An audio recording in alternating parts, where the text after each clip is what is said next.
সত্যশু লোক যে রেল লাইনটাকে খালি গাড়িগুলো চালায়, এটাকে বলে কি জানে, এই সত্যশু লোকের বিকল্প নাই।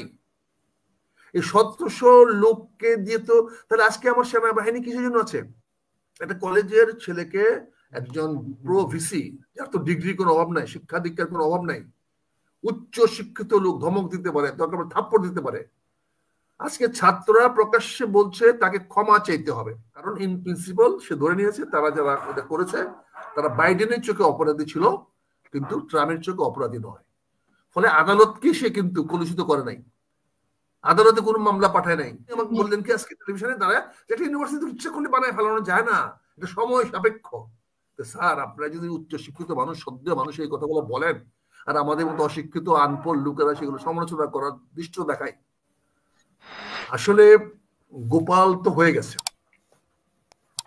গোপাল যেভাবে হোক সাপ মেরে গোপাল হয়ে গেছে। এখন গোপাল চিন্তা করে দেখবে গোপাল কিভাবে টিকে থাকবে। আমরা জানি বাংলার ইতিহাসে গোপাল একটা ভালো রাজা ছিল এবং ভারতে অনেক পরিবর্তন সে গোপাল এনেছিল। এখনো যিনি গোপাল হয়েছেন তিনি যদি ভালোভাবে কাজ চালাতে পারেন, উনি যদি ভালো কিছু করতে পারেন, উনি যদি দেশটাকে সামনে এগিয়ে নিয়ে যেতে পারেন, উনি যদি আমাদের ফরহাদ ভাইয়ের মতো লোকদেরকে কাজে লাগিয়ে দেশটাকে উন্নতির দিকে নিয়ে যেতে পারেন, শান্তি শৃঙ্খলা এগুলো এনশিওর করতে পারেন, মানুষের অধিকার নিশ্চিত করতে পারেন, তাহলে আমি তো মনে করি গোপালও এই দেশের ইতিহাসে অনেক দিন টিকে থাকবে, গোপালও স্থায়িত্ব পাবে। গোপাল কিভাবে হয়েছে সেটা তো বড় কথা নয়, গোপাল তো হয়ে কারিশমা দেখিয়েছে যে এই গোর্খা সাপ গোপাল রাজাদেরকে মারতো সে তাকে ধ্বংস করেছে। এবারও তো এই সরকার যিনি আসছেন, যে গোপাল হয়েছেন, তিনি তো ওই গোর্খা সাপকে মেরে এসেছেন, গোর্খা সাপের পতন করে এসেছেন। এখন যদি উনি রাজ্য চালাতে না পারেন তাহলে তো আরেকটা নতুন গল্প তৈরি করতে হবে। আমরা আজকে ওই গোর্খা সাপ নিয়ে নয়, মৃত সাপকে নিয়ে আমরা কথা বলতে চাই না, আমরা চাই আজকে নতুন গোপালকে নিয়ে কথা বলতে চাই। নতুন গোপাল কিভাবে আজকে দেশ সামনে দিকে এগিয়ে নিয়ে যাবে সেটা দেখেন। আজকে 28শে জানুয়ারি 2025 সনের সারাদিনের পাঁচটা যদি খবর দেখেন, একটা খবর কি, রেল লাইন বন্ধ। মাত্র 1700 কর্মচারী সারা বাংলাদেশে রেল লাইন বন্ধ করে দিয়েছে। 1700 কর্মচারীর বিকল্প একটা রাষ্ট্রের লোক নাই। আমাদের রাষ্ট্রে কি হবে দেখেন, মাত্র 1700 লোক যে রেল লাইনটাকে খালি গাড়িগুলো চালায়, এটাকে বলে কি জানে, এই 1700 লোকের বিকল্প নাই। এই 1700 লোককে দিয়ে তো তাহলে আজকে আমার সেনাবাহিনী কিসের জন্য আছে? তাহলে আজকে নতুন করে ভাবতে হবে যে আমার সেনাবাহিনীর জন্য সবাই, আমার সেনাবাহিনী যারা আছে তারা যেন ট্রেন চালাতে পারে, যাতে এরকম একটা পরিস্থিতি সৃষ্টি কখনো হয়। তাহলে আজকে তো আমার ছোট গোপাল ভাই হুমকি দিচ্ছেন যে জনগণকে জিম্মি রেখে রেল লাইন বন্ধ করা যাবে না, তাহলে উনি ছাড়বেন না। কিন্তু 24 ঘন্টা তো বন্ধ আছে রে ভাই, গোপাল তো কিছু বলে না। আপনি গোপাল তো 24 ঘন্টা বন্ধ আছে, টিভিতে 3বার আসছে দেখলাম, সকালবেলা দেখলাম গেঞ্জি পরে কমলা পরে ঘুরতেছে পকেটে হাত দিয়া, এখন ওনারা পকেটে হাত দিয়ে হাঁটে। তাহলে এগুলো তো গুড মেসেজ না, এগুলো তো ভালো চিত্র দেয় না। কেন 24 ট্রেনটা বন্ধ হওয়ার আগ পর্যন্ত ওনারা কি করেছিলেন? গোপালটা ঘুমাচ্ছিলেন? আমার এই প্রেস সেক্রেটারি কি করছিলেন? ওরা কামালকে চিন্তা করতে হবে না, Kamal is gone case, Kamal আসতে পারবে কি পারবে না এটা নিয়ে আমাদের আর কোনো চিন্তা নাই। না, কামালকে নিয়ে উনি বলছেন যে কামাল ছিল কসাই, মানে এই জুলাই যে আন্দোলনে কসাই তো উনি, কামাল কসাই ছিল বলে তো উনি আজকে মশাই হয়েছেন। কামাল যদি কসাই না হয়ে মশাই হইতো তাহলে তো উনি আর আসতে পারতেন না, উনি তো ওখানে বসে কিলাইতে পারতেন না, কিলকিল করে কথা বলতে পারতেন না। উনার তো ভাগ্য ওই গোপালকে মেরে, আগে রাজাগুলাকে মেরেছিল বলেই তো সাপে এই গোপাল আসছে।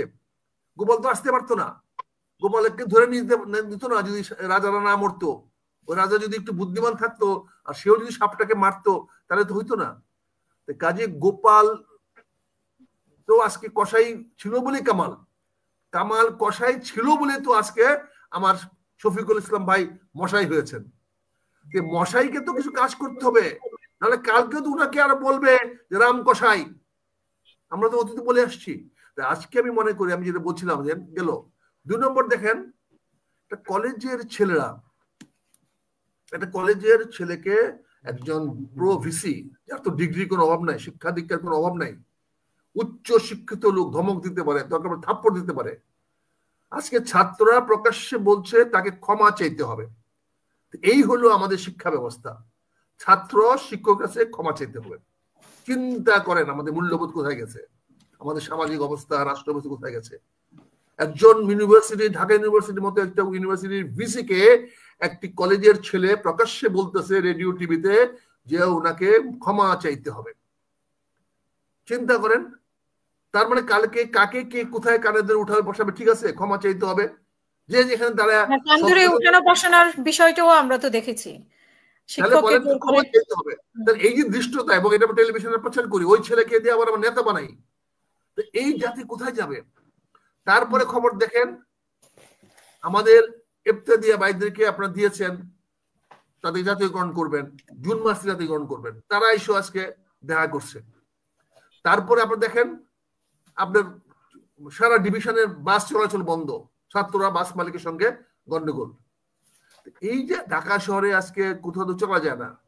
এই যে গোপাল সাহেব আসছেন, গোপাল সাহেব তো গোখরা সাহেব মেরে ক্ষমতায় আসছেন, এবং আপনার গোপাল যে ইন্ডিকেশন দিয়েছেন আমাকে বলেছেন, সেই গোপালরা যদি সচেতন না হয়, গোপালরা যদি ব্যর্থ হয়, তাহলে কে আসবে?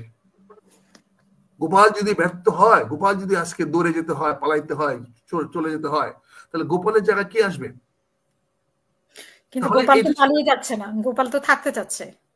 না না, গোপাল যদি থাকতে চায় তাহলে থাকার তো পরিবেশ করতে হবে, তাহলে তো গোখরা সাহেব মারতে হবে, না হলে গোপাল থাকবে কি করে? এই গোখরারে তো সবল দেওয়ার জন্য মাথা তুলে যাচ্ছে। মাসুদ ভাই ইসলাম, মহসিন ভাই ইসলাম আলাইকুম। হ্যালো, কেমন আছেন? কেমন আছেন মহসিন রশিদ ভাই? এখন কথা রয়েছে, এখন কথা রয়েছে আমাদেরকে চলেন আজকে আমাদের আলোচনার পরিপ্রেক্ষিতে নয়, অতীত অতীতেই, অতীতকে আমরা আবার সামনে আনার দরকার নাই। ভবিষ্যৎটাকে আমরা এমন ভাবে রচনা করি আজকে, যাতে আমাদের ভবিষ্যৎটা যেন অতীতের মতো না হয়। আমরা বর্তমানটাকে এমন ভাবে তৈরি করি যাতে আমাদেরকে এই অতীতের সেই রকম গ্লানি অপমান সহ্য করতে না হয়। কিন্তু আমরা বর্তমানে কি দেখছি, এক এক দিন এক এক দাবি নিয়ে মাঠে আসছে, এক এক দিন এক এক গ্রুপ, মানে একসাথে সবাই না। এটা কি পরিকল্পিত না বিচ্ছিন্ন কোনো ঘটনা নাকি? আপনার কাছে কি মনে হয়? আমার কাছে মনে হচ্ছে এই সরকার বা গোপালরা নতুন পথে হাঁটছে। এখানে আমার ভাইয়েরা আছেন, মহসিন ভাই আছে, আরফুদ ভাই আছেন। আপনি জানেন যে এখন এখন এটা এটা এটা সাংবিধানিক সরকারও না, বিপ্লবী সরকারও না, আইনের সরকারও না, বেআইনি সরকারও না। আমি একটা ছোট্ট উদাহরণ দেই। আমেরিকান প্রেসিডেন্ট সাহেব ৩,৫০০ তার কর্মীকে মাফ করে দিয়েছেন তার একটা এলান বলে। কারণ ইন প্রিন্সিপাল সে ধরে নিয়েছে তারা যারা এটা করেছে তারা বাইডেনের চোখে অপরাধী ছিল, কিন্তু ট্রাম্পের চোখে অপরাধী নয়। ফলে আদালতকে সে কিন্তু কলুষিত করে নাই, আদালতে কোনো মামলা পাঠায় নাই, সে পুরো জিনিসটাকে সে একদম রাষ্ট্র থেকে বাতিল করে দিয়েছে।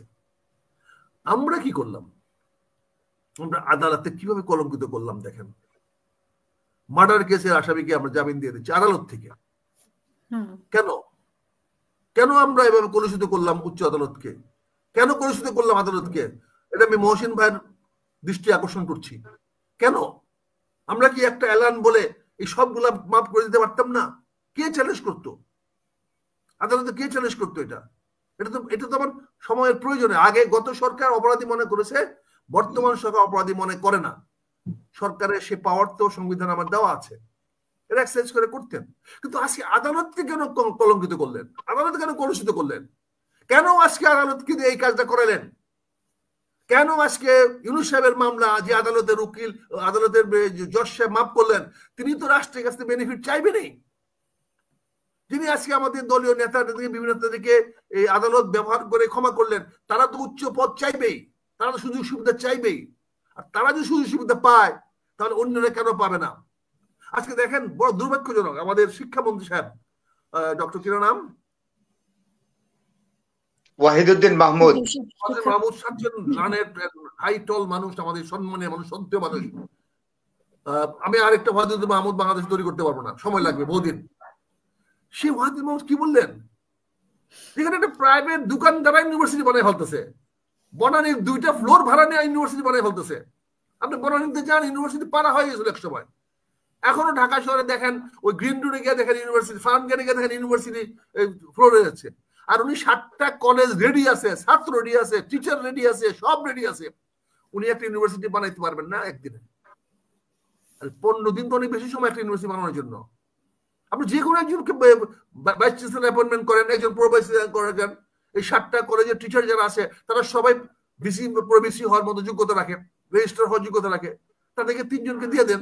আমি তো মনে করি আমার মহসিন ভাইকে যদি ডাকতে দিয়ে বলে যে ভাই আমার একটা এই সেন্ট্রাল ইউনিভার্সিটি বানায় দাও for this 7 university, I don't think so it will take more than 7 days। It is possible. অথচ উনি আমাকে বললেন কি আজকে টেলিভিশনে দাঁড়ায় যে একটা ইউনিভার্সিটি ইচ্ছা করলে বানায় ফেলানো যায় না, এটা সময় সাপেক্ষ। স্যার আপনারা যদি উচ্চ শিক্ষিত মানুষ, সদ্য মানুষ এই কথাগুলো বলেন, আর আমাদের মতো অশিক্ষিত আনপড় লোকেরা সেগুলো সমালোচনা করার দৃশ্য দেখায়, এটা তো আমাদের জন্য বেয়াদবি হয়। কারণ উনি ওনার কাছে তোমরা পায়ের সমান আমি না, কিন্তু আমাকে যখন ওনার এই কথাগুলো নিয়ে কথা বলতে হয় তখন তো আমি বলেন এটা তো ভালো জিনিস না। আপনার কাছে আমি যেটা জানতে চাইছিলাম সেটার ব্যাপারে যদি 1 মিনিট বলেন। ওনারা শেখ হাসিনা বা অন্যান্য নেতারা বা সালমান এফ রহমান ওনারা যে বা পলক চিঠির মাধ্যমে যে বার্তাগুলো পৌঁছানোর চেষ্টা করছে নেতা কর্মীদেরকে, তারা কি সুসংগঠিত হতে পারবে কিনা? বা নেতারাও চিঠির মাধ্যমে তো লাগে না। শুনেন, রাজনীতিবিদরা চোখে চোখে কথা বলে। রাজনীতিবিদরা এখন হেলমেট পরে আনতেছেন যেহেতু তাদের চোখগুলা কথা না বলে। রাজনীতিবিদ কোর্টে আসলে তার চোখে কথা বলে যে পরবর্তী পদক্ষেপ কি। রাজনীতিবিদরা যখন আদালতে ঢুকে, জেলখানা ঢুকায়, তখন অনেক লোক থাকে সেখানে মেসেজ নেওয়ার জন্য, সেই মেসেজ চিঠিতে নিতে হয় না। এর আগে তো আপনি বলেছেন যে শেখ হাসিনা আবারও আসতে পারে, সেই সুযোগ রেখে গেছে। তা আপনার কাছে কি মনে হয় শেখ হাসিনা আসলেও আসতে পারে এবং তার ইঙ্গিত ওনারা দিচ্ছেন? তার ইঙ্গিত দিচ্ছেন না, আমাদের ব্যর্থতাই তাদেরকে আসার সুযোগ করে দেবে। গোপালদের ব্যর্থতাই তাদেরকে আসার সুযোগ করে দেবে। কারণ এখানে যখনই ব্যর্থ হবে তখন অটোমেটিক্যালি ওই সুযোগটা তারা নিবে, এবং নেওয়ার জন্য তারা সে সাহস পাচ্ছে। এবং খুব তাড়াতাড়ি দেখবেন যে তারা যখন কোর্টে যাবে তখন আর মাথায় হেলমেট পরে যাবে না, হেলমেটটা খুলে ফেলবে। হেলমেটটা খুলে ফেললেই তখন চোখে চোখ কথা বলবে। রাজনীতিতে ওই যে টিস্যু পেপার লিখে দিচ্ছে, এটা তো একটা ইতিহাস বানানো হচ্ছে, একটা গল্প বানানো হচ্ছে, টু মেক এ টেন্স। এখানে টেনশন তৈরি করার জন্য, কর্মীদেরকে অনুপ্রাণিত করার জন্য, কর্মীদেরকে মেসেজ দেওয়ার জন্য যে আমরা ঘাবড়ায় যাইনি, আমরা নত হয়ে যাইনি, আমরা মরে যাইনি, আমরা জেলে থাকতেছি কিন্তু আমাদের মনোবল এখনো ধ্বংস হয় নাই। এই মেসেজটাই তারা ক্লেভারলি পাস করে দিয়েছে। কি লিখছে ওটা দেখার দরকার নেই, জানার দরকার নাই, কিন্তু লেখার মধ্যে একটা সাহস দেখাচ্ছে, এই ঠিক। কামালের ইন্টারভিউ কষায় না মশায় সেটা বড় কথা না, কামালের মেসেজটা সারা বাংলাদেশের মানুষের কাছে চলে গেছে। এবং কামাল যে বলেছে, আমি বলে 27 তারিখ পর্যন্ত, আমি 7 আগস্ট পর্যন্ত আমি ঢাকায় ছিলাম এবং বাসায় ছিলাম। What a message he is given. 5ই আগস্ট এই সরকার পরিবর্তন হয়ে গেছে, 6 আগস্ট গেছে, 7ই আগস্টে উনি তার বাড়ি ছাড়ছেন, কেউ তো তারা কিছু বলে নাই। তারপরে মেসেজ আর কি চান? কষাই নাকি মশাই, বুঝেন কথাগুলো, অর্থ বুঝেন। সেই যে কথাগুলো বলেছে কাকে ইন্ডিকেট করেছে? ওই যে সাপটা যে আছে রাত্রে, ওটা তো সাহসী লোক মারতে পারে। গোপালের মতো সাহসী রাজা দরকার যাতে গোকরা সাপকে মারতে পারে।